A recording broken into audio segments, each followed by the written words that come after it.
Because in 2010, it made sense because the new generation of Intel CPUs, they were so powerful that you could do several AG channels per servers. So it was possible. Now we're facing different challenges. A couple months ago, I won't say the name of the customer, but we had a customer coming with us with 100 channels to encode.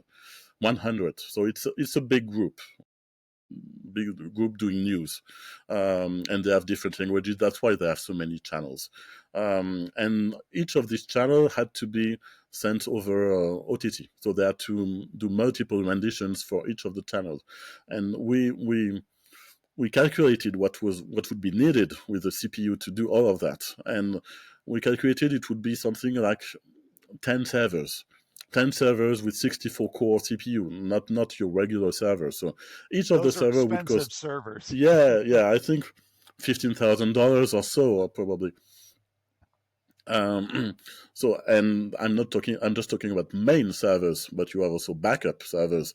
So yeah, so at this point, it was not reasonable to do the project with that number of CPU. It's too high, and well, approximately a year ago, I think we came into NETINT.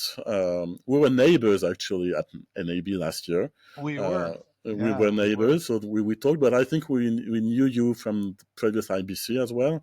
Yeah. And so this is a technology we've been looking into. Because with OTT, you need more and more encoding, actually, because you need 4 or 5 renditions per stream. Some groups, they have multiple channels, so you need to lower the cost of encoding these channels. Also, another reason is that you have new codecs coming. So H.264 is one thing. H.264 works very well in software, but more and more people are asking for HEVC, and they're asking for 4K. And, well, what's next? AV1, maybe?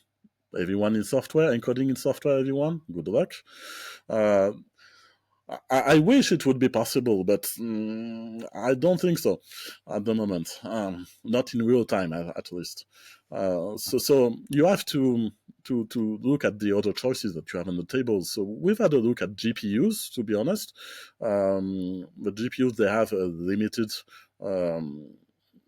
number of streams they can do concurrently, and also they just suck up a lot of electricity. Your regular GPU, it's 300 watts or 500 watts or something like that. It's big. So, and when we read NETINT